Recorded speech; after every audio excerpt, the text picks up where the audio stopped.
One thing that nobody ever talks about is when I jumped from WWC to IWA, I didn't bring anybody in, nor did I send anybody out. Nobody lost their job, and no, I didn't give anybody a job because the place was on its butt. So I remember when I went down there, I think Carlos, we were doing, for Carlos and WWC, we were doing like a 12 to a 14 rating on a regular basis. One time I did an 18 there. Why? I don't know. It must have rained that day. People stayed in and watched the wrestling show. So when I left, because I didn't think I was getting the money I should be getting, Victor Quinones, hang on, guys. Victor Quinones, he wanted to talk to me.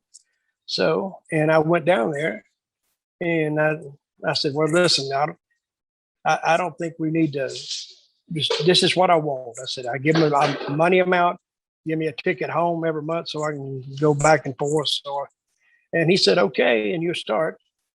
So I left, I think around Christmas, I don't know, 2000, and come back on January the 6th. That January 6th pops up in there again. January the 6th, 2001, and started.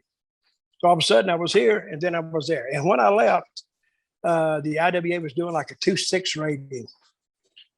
And I think I made them mad on the first meeting I had with them, with Victor and all of them, and Savio and Miguel. I said a 2.6 rating is where Carlos was doing 12 to 14s. I mean, actually, they were killing IWA. And I said, a 2.6 rating. I said, guys, not to be rambunctious here, but a 2.6 rating, hell, a damn Viagra commercial will get a 2.6 rating.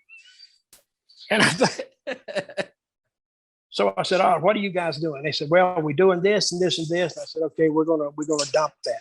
No, they said, you don't understand. We did this and this and this. I said, no, I did hear you, but you don't understand.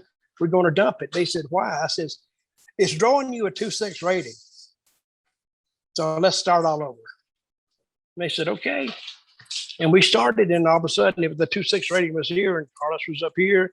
In the first week, just a little bit. The second week, a little better. And it's about 2 months, 8 weeks, 9 weeks. And we were like right in here, but we hadn't jumped ahead of it. And then about 3 months in, we did this big show. We brought Kane in. It jumped up over him. Then the next week, it jumped back down. And then the next week, we jumped on top and stayed on top for the next 3 years. So, and one thing you do, if you're trying to book something, it's like telling a story. You're telling it fresh every week. And it's not like you're sitting down to write a book.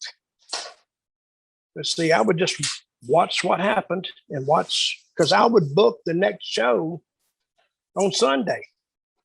I wouldn't sit down and write, well, we're going to do this here, and then the next week we're going to do this, and then the next week we're going to do this. I booked it with like a 6-day notice. So I booked what was fresh on their minds. So, and it worked. And the way I could tell that we were going to sell out, we used to go to that building what was that building right outside town? I mean, a nice building. Do you remember the town it was located? It was, that's what I'm trying to think of. We did TV there a lot on Saturday night. Bayamón, La Pepín Cestero, the court, the basketball court. Yes. What's the name of it? Pepín Cestero, Bayamón. That's it. So I would go in that building, and I loved that building for wrestling. It was a great building for wrestling. So we would go in there, and how I knew we were going to sell out is when I pulled up and there was a line out front waiting to buy tickets. That's a good sign. And then I would go, and before I would do anything for the show, I'd go get me a couple, and I'd just watch the people come in. And the show started at 8:30. I'd start handling the show about 10 after 8. And that's what I do. And then when the guy said, well, what about this? What about that? I said, yeah, right, sounds good. Let's do it. Let's do it. Let's do it.